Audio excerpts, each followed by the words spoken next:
Hello everyone, welcome to engineers Adda guys. I hope you all are good guys. एक important notification जो है department of atomic energy government of India की तरफ से अभी release किया गया है, जिसमें इंजीनियर्स के लिए भी काफ़ी अच्छी खासी वैकेंसीज हैं। इस वैकेंसीज के बारे में मैं आपको इस वीडियो में बताने वाला हूं कि कौन कौन से स्टूडेंट जो हैं यहाँ पे फॉर्म फिल कर सकते हैं और कितने बच्चे यहाँ पे एलिजिबल होने वाले हैं। तो गाइस देख सकते हैं यहाँ पे भारत सरकार के द्वारा ये हमारा particular department of atomic energy परमाणु ऊर्जा विभाग द्वारा ये जारी किया गया नोटिफिकेशन है, जो 14 तारीख को जारी किया गया था। और यहाँ पे इस नोटिफिकेशन में टोटल वैकेंसी जो है वो इंजीनियर्स के लिए कितनी रखी गई है उसके बारे में थोड़ा सा आपको बताने वाला हूँ। उससे पहले यहाँ पे देख सकते हैं कि यहाँ पे साफ साफ लिखा हुआ है कि filling up the vacant direct recruitment post in the department regarding. अब यहाँ पे नीचे उसके बारे में इंफॉर्मेशन दे रखी है और मैं आपको डायरेक्टली दिखाता हूँ कि कौन कौन से पर्टिकुलर डिपार्टमेंट में यहाँ पे वैकेंसीज आई हुई हैं।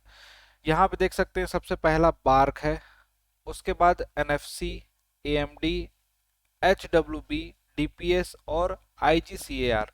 इसमें से जो इंजीनियर्स के काम की वैकेंसी है, जो इंजीनियर्स जिसमें फॉर्म को फिल कर सकते हैं, वो है पहला वाला पोस्ट जिसमें है बार्क रिक्रूटमेंट।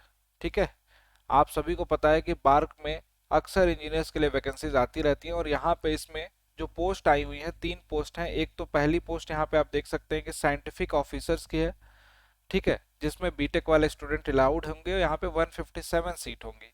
फिर साइंटिफिक असिस्टेंट की है जिसमें डिप्लोमा वाले स्टूडेंट अलाउड होंगे, यहाँ पे 542 सीटें हैं। और उसके बाद टेक्निकल जिसमें आईटीआई की पोस्ट होंगी और यहाँ पे कुल मिला के 1345 पोस्ट है। ओवरऑल अगर बात करें पोस्ट की तो लगभग लगभग 2044 वैकेंसीज हैं। अब इन पर्टिकुलर वैकेंसीज में डिपार्टमेंट वाइज सीटों को किस तरीके से बांटा गया है उसका डिटेल नोटिफिकेशन आने का वेट कर रहे हैं। एक बार डिटेल नोटिफिकेशन आ जाए तो उसके बारे में भी हम आपको बता देंगे कि यहाँ पे पर्टिकुलर डिपार्टमेंट या ब्रांच वाइज कितनी वैकेंसीज को बांटा गया है, बाइफरकेट किया गया है।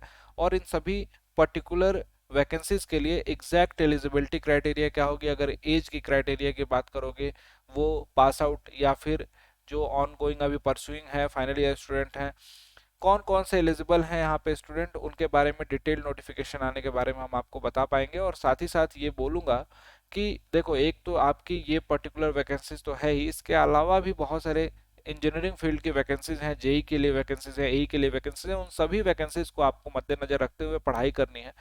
प्रिपरेशन कुछ इस तरीके से करिए कि टेक्निकल सब्जेक्ट को तो आपको एक तरफा स्ट्रॉन्ग करना ही करना है, साथ साथ में जो नॉन टेक्निकल सब्जेक्ट है उनको भी आपको साथ में पैरेलली लेके चलना है। ये मैं बार बार बोलता हूँ। टेक्निकल सब्जेक्ट लेकिन अगर वीक हैं तो उनको स्ट्रॉन्ग तो करिए ही करिए, कि बहुत सारे एग्जामिनेशन होते हैं जहाँ पे केवल टेक्निकल सब्जेक्ट के बिहाफ पे ही आपका सिलेक्शन होता है। बहुत सारे एग्जामिनेशन, इनफैक्ट ज़्यादातर एग्जामिनेशन जो ऐसे हैं जिसमें टेक के साथ साथ आपको नॉन टेक भी आना चाहिए। नॉन टेक में आपका चाहे बात करूँ current affair, general aptitude, reasoning, general awareness, इन सब से क्वेश्चंस पूछे जाते हैं। तो ये पोर्शन ऐसा है जहाँ पे हर एग्जामिनेशन में आजकल क्वेश्चंस आ रहे हैं, तो उसको आप अच्छे से पढ़ते हुए चलिए। यूट्यूब पे भी आपके लिए डेली फ्री क्लासेस रखी गई हैं, उन क्लासेस को अटेंड कीजिए। जैसे आपकी ब्रांच सिविल इंजीनियरिंग है तो 10 बजे सुबह में मेरी क्लासेस चलती हैं, उसमें क्वेश्चंस की प्रैक्टिस कर सकते हो for JE and A examination. और बाकी जिनको भी पेड क्लासेस वगैरह की नीड होगी, डेफिनेटली आप लोग ज्वाइन कर सकते हैं। अभी जो जो रिसेंट बैचेस हैं या फिर जो हमारे टॉप मोस्ट, ऐसे बोल सकते हैं कि जिसमें सभी कंटेंट मिल रहा है, सारा का सारा कंटेंट मिल रहा है, उन बैचेस के बारे में आपको यहाँ पे बताना चाहूंगा।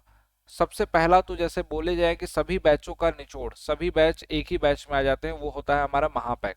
जैसे अगर आपकी ब्रांच सिविल है तो सिविल इंजीनियरिंग महापैक है, इसी तरीके से मैकेनिकल वालों के लिए है, इलेक्ट्रिकल वालों के लिए है। डिस्क्रिप्शन में लिंक होगा या फिर अड्डा 24/7 के एप्लीकेशन पे जाके इसको ज्वाइन कर सकते हैं। गेट एंड इंजीनियरिंग सेक्शन में आपको ये दिखाई देगा। ठीक है, किसी को भी डिस्काउंट चाहिए तो डिस्काउंट के लिए ये कूपन कोड यहाँ पे दिखाई दे रहा है, इससे आपको मिनिमम प्राइस में सारे के सारे बैचेस मिल जाएगा, बहुत ही लोएस्ट प्राइस में। इनफैक्ट इसकी बात करूं, जिसमें आपको batches, live classes, recorded video, test series भी इनफैक्ट इसके अंदर इंक्लूडेड होती है, ये सारा कुछ कंटेंट आपको केवल 2900 रुपये में मिल जाता है एप्लीकेशन पे। और 12 महीने के लिए अगर आप देखेंगे तो लगभग लगभग 3500 रुपये में मिल जाता है। और अभी और भी डिस्काउंट मिल रहा है, इस पर डिस्काउंटेड प्राइस में चल रहा है, सेल चल रही है, तो इसलिए आपको यहाँ पे 80% का डिस्काउंट मिल जाएगा इस कूपन कोड को अप्लाई करोगे तो जितने भी एस्पिरेंट हैं ज्वाइन कर सकते हैं। और सबसे अच्छी बात कि जिनको केवल 2-3 सब्जेक्ट पढ़ने हैं या फिर एसएससी जेई के लिए प्रिपरेशन कर रहे हो और आपको रिवीजन करना है, रैपिड रिवीजन, तो रैपिड रिवीजन के लिए ये पर्टिकुलर सीरीज स्टार्ट की गई है। केवल 900 रुपीज़ का है ये, 50 डे का मतलब 50 आवर्स का कोर्स है। इसमें आपको टेक्निकल सिविल इंजीनियरिंग का पूरा रिवाइज किया जाएगा। 5 अक्टूबर से स्टार्ट हो रहा है, लेकिन अभी इनरोल कर लेना क्योंकि लिमिटेड सीटें हैं इसमें, इस पर्टिकुलर बैच में। और एक मेरा ये बैच जो कि पर्टिकुलर 3 सब्जेक्ट का है, सर्वेइंग, आरसीसी एंड स्टील का, इसको भी आप ज्वाइन कर सकते हो। ये 3 सब्जेक्ट बहुत ही इंपॉर्टेंट सब्जेक्ट होते हैं। अगर आपको केवल ये 3 सब्जेक्ट में डाउट है तो इन तीनों सब्जेक्ट को अच्छे से कर सकते हो, जिसका वेटेज 30 से 35 मार्क्स का आपके एसएससी जेई के एग्जामिनेशन में होता है। रिकॉर्डेड बैचेस पूरे के पूरे कंप्लीट मिल जाएंगे इसमें। इसमें सभी लेक्चर को 1 बाय 1 देख सकते हो, इनके नोट्स मिल जाएंगे आपको कंप्लीट। ये भी लगभग 900 के आसपास में मिल जाएगा। कैसे? डिस्काउंट कूपन कोड, पेमेंट के पहले आपको कूपन कोड ये यूज करना है। महापैक जिनके पास है उसमें तो उनको सब कुछ मिल जाता है, कुछ भी वरी करने की जरूरत नहीं है। तो गाइज, अगर आपको नीड है पेड क्लासेस की तो definitely you should go and download the Adda 24/7 application and join the civil engineering Mahapack. Otherwise you can join any batch, any of the above batch, कोई सा भी बैच ज्वाइन कर सकते हो और अपनी पढ़ाई को स्टार्ट कर सकते हैं। ठीक है, और इस वैकेंसीज का इंतजार करिए। जैसे आते हैं पूरे नोटिफिकेशन आपको जरूर इन्फॉर्म करेंगे, डिटेल्ड नोटिफिकेशन के बारे में पढ़ते रहिए और इसी तरीके से क्वेश्चंस की प्रैक्टिस करते रहिए, जरूर आपको सिलेक्शन मिलेगा। Thank you so much everyone.